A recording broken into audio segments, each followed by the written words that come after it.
Prezados irmãos, neste dia de finados, dia em que nós recordamos os nossos falecidos, nossos entes queridos, talvez uma expressão, uma oração que sintetize aquilo que hoje nós celebramos, esteja no texto do prefácio número 1 da missa de hoje. O prefácio é aquela oração que o sacerdote reza antes do santo. O Senhor esteja convosco, corações ao alto, nosso coração está em Deus, demos graças ao Senhor nosso Deus, é nosso dever e nossa salvação. E antes então do santo, o padre sempre faz aquela oração que nós chamamos de prefácio. E geralmente esse prefácio, ele vem de acordo com a celebração de hoje, a celebração que estamos celebrando, no caso a de hoje, a dos defuntos, a dos fiéis falecidos. E nós temos 3 prefácios para o dia de hoje. O que foi escolhido para o dia de hoje, que está no nosso folheto, é o número 3. Mas o prefácio número 1 sintetiza muito bem também a celebração de hoje. Diz assim: nele, em Cristo, brilhou para nós a esperança da feliz ressurreição. Portanto, a nossa esperança está em Cristo. O Senhor é minha luz e salvação, como nós rezávamos no salmo de hoje. Portanto, nele brilhou para nós a esperança da feliz ressurreição. Portanto, se ao mesmo tempo nós nos sentimos em meio às trevas do erro, às trevas do pecado, às trevas do sofrimento, da dor, em Cristo brilhou para nós a esperança da feliz ressurreição. Cristo assumiu em tudo a nossa humanidade, menos no pecado, mas Ele se fez um de nós e participou em tudo da nossa condição, inclusive a condição mortal, porque Ele, sendo Deus, existia em condição divina junto do Pai, mas ao assumir a nossa carne, Cristo assume toda a nossa condição humana. Somente não assume o pecado, mas Ele carrega sobre si os pecados da humanidade, mas assume, com exceção do pecado, em tudo a nossa condição humana, inclusive a condição mortal. E por que Cristo assumiu a condição mortal? Porque Ele assumiu a condição do corpo. Ele assumiu este corpo, Ele se fez homem no ventre da Virgem Maria, ou seja, é no ventre de Maria, como todos nós no ventre da nossa mãe, que somos formados, fomos tomados também por um corpo, fomos formados na condição corpórea da nossa vida, assumimos a nossa carne, a carne do ventre da nossa mãe, né? Fruto da relação dos nossos pais.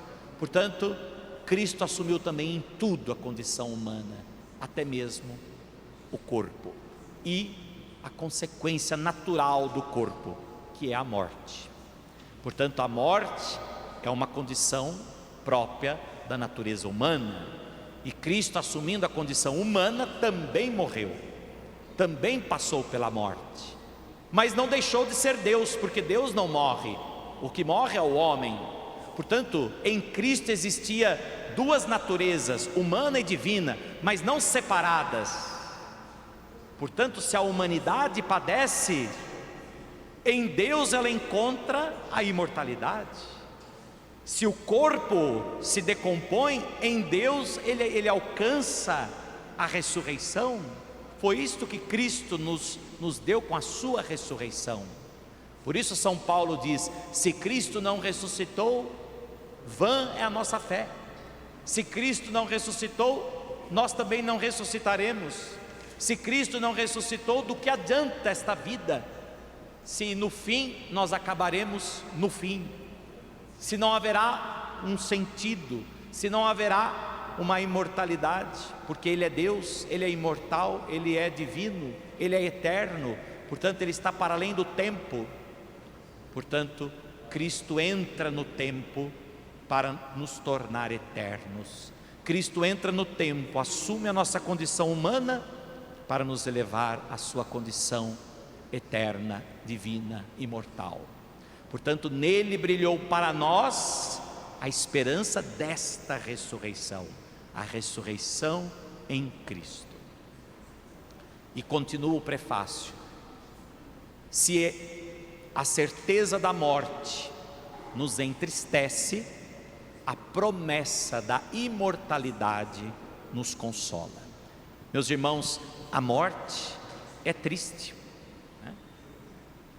Hoje já colocaram lá nas redes sociais, muita gente colocando aquela frase, né? Saudade sim, tristeza não. É como se fosse colocar ali uma grande mentira, né? É uma mentira, porque é impossível dizer que nós não estamos sentindo hoje um pouco de tristeza, né? Não aquela tristeza doída como foi no dia em que nós perdemos os nossos entes queridos que já se foram, mas é um dia triste sim. Até o dia parece que é mais triste hoje, não é? Esse tempo nublado, né? Silencioso, etc. Portanto, é triste, a morte é triste. A morte causa em nós uma tristeza, uma dor. Por isso que a gente chama de partida. Aqueles que partiram não só porque foram, partiram porque levaram uma parte de nós. Essa partida é como se uma parte de nós tivesse sido tirada. Eu já perdi 2 pais, porque eu tive um pai que me formou, um sacerdote, depois o meu pai biológico, minha avó, que foi como uma mãe para mim. Talvez esses 3, né, que mais fizeram parte da minha vida até hoje. E quando eles se foram, é como se uma parte de mim tivesse sido tirada, né? Eu me lembro que até eu ficava um pouco mais corcunda do que eu já sou, né? Porque parecia que eu tinha feito uma cirurgia. Parecia que algo tinha sido tirado aqui de dentro, como se fosse realmente uma cirurgia. Parece que faltava alguma coisa. É isso que nós sentimos. A dor da perda de quem nós amamos é uma dor incomensurável. É algo que dói, mas é sim uma parte que eles levam de nós. E o luto é isso. O que é o luto? O luto é justamente um tempo em que nós vamos nos adaptando a essa nova realidade. O luto é um tempo em que nós vamos novamente tomando consciência de que uma parte foi tirada, tomando consciência de que essa parte não voltará.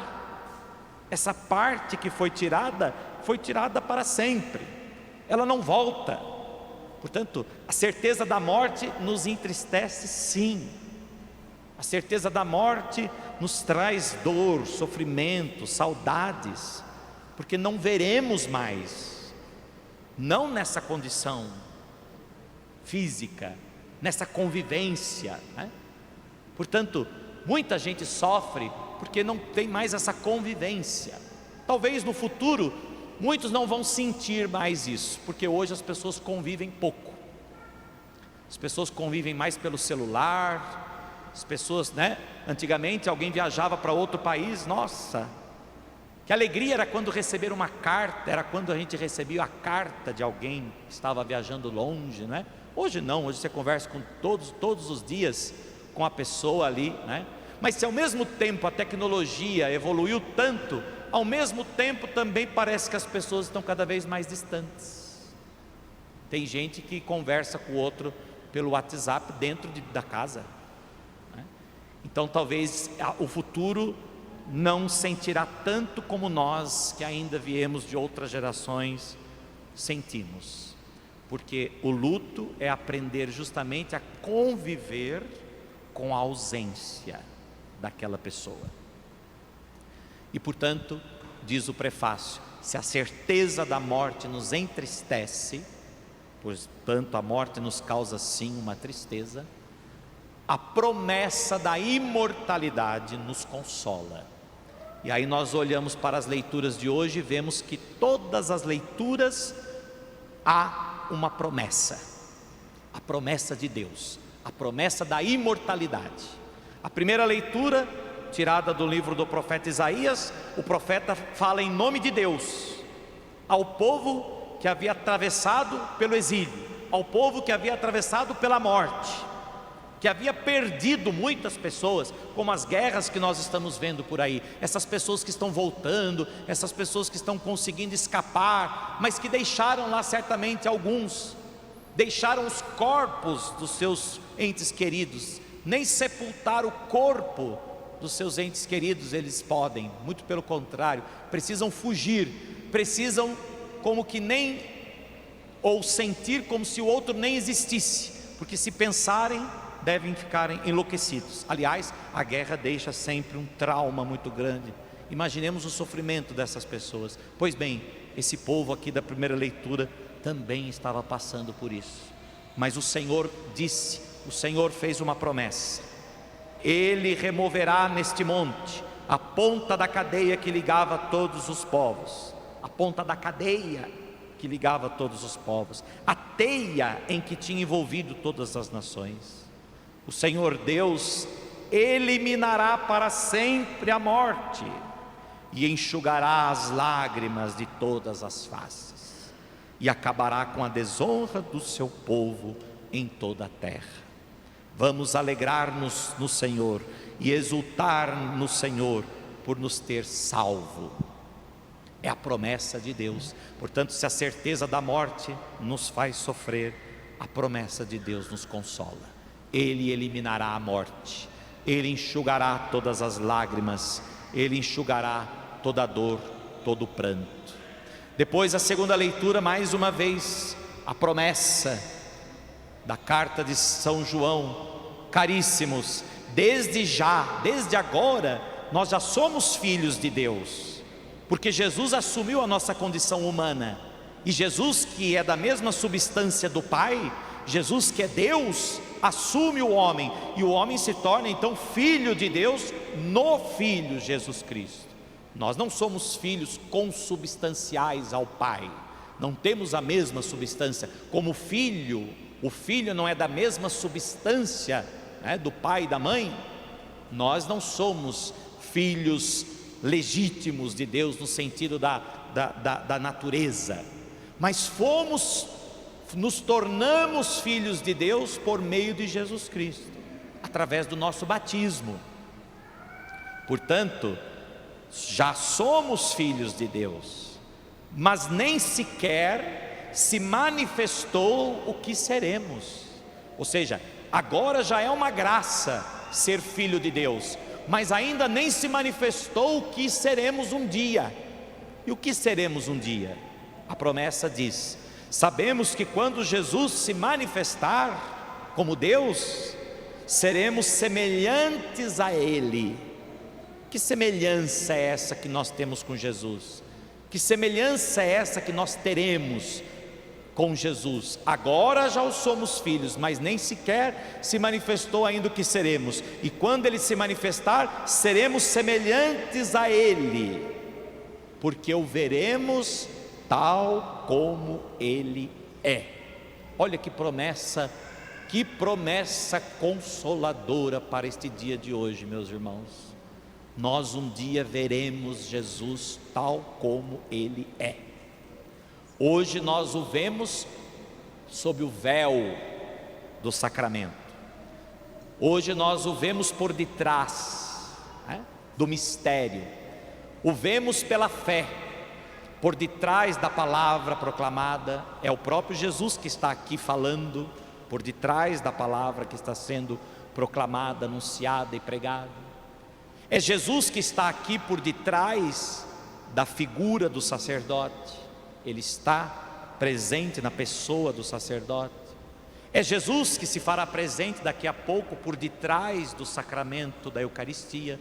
Nós vemos o pão e o vinho, mas o pão e o vinho consagrados é o próprio Jesus que está como que escondido por detrás do sacramento. É Jesus que está aqui, pois Ele mesmo disse que onde 2 ou 3 estivessem reunidos em seu nome, Ele estaria presente. Portanto, Ele está por detrás desta assembleia que está aqui reunida. É Jesus que está por detrás do próximo, especialmente aquele que mais sofre. Portanto, hoje nós o vemos por detrás, mas um dia nós o veremos face a face, tal como Ele é.